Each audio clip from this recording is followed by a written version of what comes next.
প্রিয় বন্ধুরা, স্বাগত জানাচ্ছি আরেকটি নতুন ভিডিওতে। আজকের এই ভিডিওতে আমরা জানার চেষ্টা করব যে আধুনিক জগতে সায়েন্স দিয়ে বা আর্টিফিশিয়াল ইন্টেলিজেন্স দিয়ে জানার চেষ্টা করব আমাদের এই রমাদান মাসে, রোজার মাসে সেহরিতে এবং ইফতারে কি কি খাওয়া উচিত এবং কি কি খাওয়াগুলো আমরা এড়িয়ে যেতে পারি, তাহলে আমরা সঠিকভাবে জীবনযাপন করতে পারি এবং আমাদের শরীরকে সুস্থ রাখতে পারি। সো আজকের এই ভিডিওতে জানার চেষ্টা করব এই আধুনিক জগতের সায়েন্স দিয়ে কোন কোন খাবারগুলো আমাদের শরীরের পক্ষে খুবই ইম্পর্টেন্ট এই রোজার মাসে। তাহলে শুরু করা যাক আজকের এই ভিডিও এই সায়েন্স দিয়ে। হ্যাঁ জিপিটি, তুমি কি আমাকে শুনতে পাচ্ছ? হ্যাঁ, আমি তোমাকে স্পষ্টভাবে শুনতে পাচ্ছি আর আমি বুঝতে পারছি তুমি যা বলছো। যদি আর কোনো প্রশ্ন থাকে বা অন্য কিছু জানতে চাও, বলো, আমি সাহায্য করব। ওয়েল, আজকে তোমার কাছ থেকে আমার জানার বিষয় হচ্ছে এই রোজার মাসের বা রমাদান মাসে সেহরি বা ইফতারের সময় কি কি খাওয়া উচিত এবং কি কি খাওয়া উচিত নয়। তুমি কি আমাকে এই বিষয়ে একটু সাহায্য করতে পারবা? অবশ্যই। রমজান মাসে সেহরি আর ইফতারের সময় দেহের জন্য সঠিক পুষ্টি খুব গুরুত্বপূর্ণ। সেহরিতে প্রোটিন, ফাইবার এবং কম গ্লাইসেমিক কার্বোহাইড্রেট রাখা ভালো, যেমন ডিম, ওটস, ফল এবং পুরো শস্য। ইফতারে হালকাভাবে শুরু করে এরপর সবজি, প্রোটিন আর হালকা কার্বোহাইড্রেট রাখবে। চিনি বা প্রক্রিয়াজাত খাবার এড়িয়ে চলা ভালো, কারণ এগুলো দ্রুত শক্তি দেয় কিন্তু শরীরে স্থায়ী হতে পারে না। আচ্ছা, ঠিক আছে, তুমি একটু ভালোই বললা, তবে আমরা এই বিষয়ে ডিটেলস একটু জানার চেষ্টা করব, ঠিক আছে? অবশ্যই। আমি খুশি হই আরো বিস্তারিত বলতে পারবো। তুমি যদি কোনো নির্দিষ্ট খাবার, পুষ্টির উপাদান বা কোনো নির্দিষ্ট সমস্যা নিয়ে জানতে চাও, তাহলে বলো, আমি সেটা নিয়ে আরো গভীরভাবে আলোচনা করব। ওকে, আমরা তাহলে প্রথমে আসি সেহরির সম্বন্ধে। সেহরিতে আমরা মূলত কোন কোন খাবারগুলো খাওয়া খুবই ভালো, খুবই দেহের পক্ষে খুবই ইম্পর্টেন্ট তুমি মনে করো? ঠিক আছে।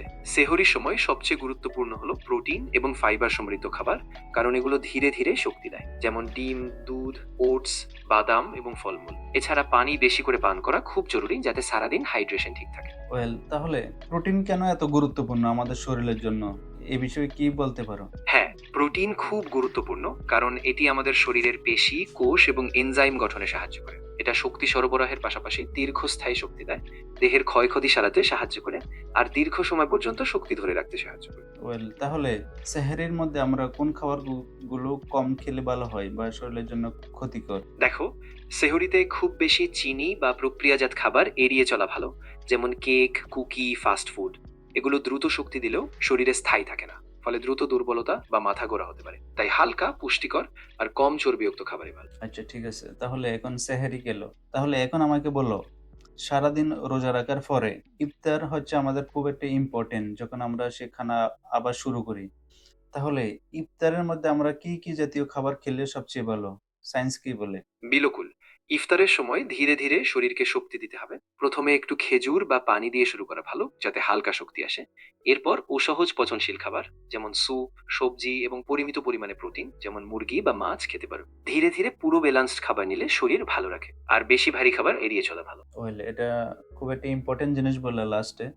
তাহলে এখন আমাকে বলো, ইফতারে কোন কোন খাবারগুলি আমরা খাবো না অথবা খাওয়া উচিত নয় তুমি মনে করো? হ্যাঁ, ভালো করে বলি।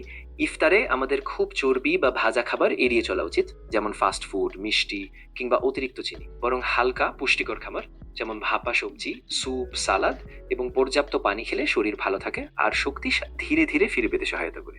আচ্ছা, ওয়েল, একটা ইন্টারেস্টিং কোশ্চেন করি। তাহলে তুমি কি মনে করো এই খাবারগুলোর সম্বন্ধে, যেগুলো এখন আমি নাম বলবো, যেমন জিলেবি, সামোসা, সিঙ্গারা আর বিভিন্ন ধরনের ভাজা বুট, এগুলি খাওয়া কি উচিত ইফতারের মধ্যে? তুমি কি মনে করো এই সম্বন্ধে? দেখো, এটা একদমই অল্প পরিমাণে খাওয়া ভালো, কারণ এগুলো খুব চর্বিযুক্ত এবং উচ্চ চিনি সমৃদ্ধ।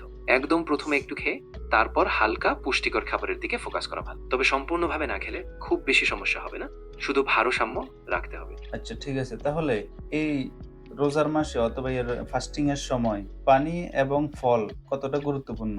অবশ্যই। পানি আর ফল খুব গুরুত্বপূর্ণ, কারণ এগুলো শরীরে হাইড্রেশন বজায় রাখে, হুম, অ্যান্টিঅক্সিডেন্ট, ভিটামিন এবং খনিজ সরবরাহ করে, যা সারাদিনের শক্তি ধরে রাখতে সাহায্য করে। পানি কম খেলে ডিহাইড্রেশন হতে পারে, আর ফলে মাথা ব্যথা, দুর্বলতা হতে পারে। তাই প্রতিদিন পর্যাপ্ত পানি আর ফল খাওয়া খুবই জরুরি। আচ্ছা, ঠিক আছে, তাহলে নেক্সট কোশ্চেন যেটা, সেটা হচ্ছে সেহরি অথবা ইফতারে বেশি পরিমাণ খেলে এই ফাস্টিং অথবা রোজার সময় কি কি ক্ষতি হতে পারে? দেখো, বেশি পরিমাণে খাবার খেলে শরীর ভারী লাগে, হজমে সমস্যা হতে পারে, আর ঘুম ঘুম ভাব, অবসাদ বা পেট ফাঁপা হতে পারে। এছাড়া রক্তে হঠাৎ চিনি বেড়ে গেলে এনার্জির ওঠা নামা বাড়ে, ফলে সারাদিন দুর্বলতা অনুভব করা যায়। তাই পরিমাণ নিয়ন্ত্রণ করাই ভালো। আচ্ছা, ঠিক আছে। তাহলে আমার লাস্ট কোয়েশ্চেন সেটা হচ্ছে এই ওজন নিয়ন্ত্রণে ফাস্টিং বা রোজা কতটা গুরুত্বপূর্ণ অথবা কতটা হেল্পফুল মানুষের জন্য? দেখো, ফাস্টিং বা রোজা অনেকের জন্য ওজন নিয়ন্ত্রণে সাহায্য করে, কারণ এটা ক্যালোরি গ্রহণ কমায়, ইনসুলিন সংবেদনশীলতা বাড়ায় আর শরীরে চর্বি পোড়াতে উৎসাহিত হয়। তবে এটা একা একা কাজ করে না, সাথে ব্যালান্সড ডায়েট আর নিয়মিত ব্যায়াম থাকলে ফল ভালো আসে। সো প্রিয় বন্ধুরা, এইমাত্র আমরা জেনেছি যে এই রোজা রাখার সময় ইফতার অথবা সেহরিতে আমরা কি কি জিনিসগুলো খাবো এবং কি কি খাবারগুলো আমরা এড়িয়ে চলবো, যেটা আমাদের শরীরের জন্য খুবই একটা ইম্পর্টেন্ট ফ্যাক্টর হয়ে যেতে পারে। তো আজকের এই ভিডিওতে আমরা জানার চেষ্টা করলাম যে ইফতার বা সেহরিতে কি কি জিনিস খাবো এবং কি কি জিনিস খাবো না, আধুনিক জগতের সায়েন্স কি বলে অথবা রিসার্চ কি বলে সেটা জানার চেষ্টা করলাম। সবাই ভালো থাকবেন, সুস্থ থাকবেন। দেখা হবে নেক্সট ভিডিওতে।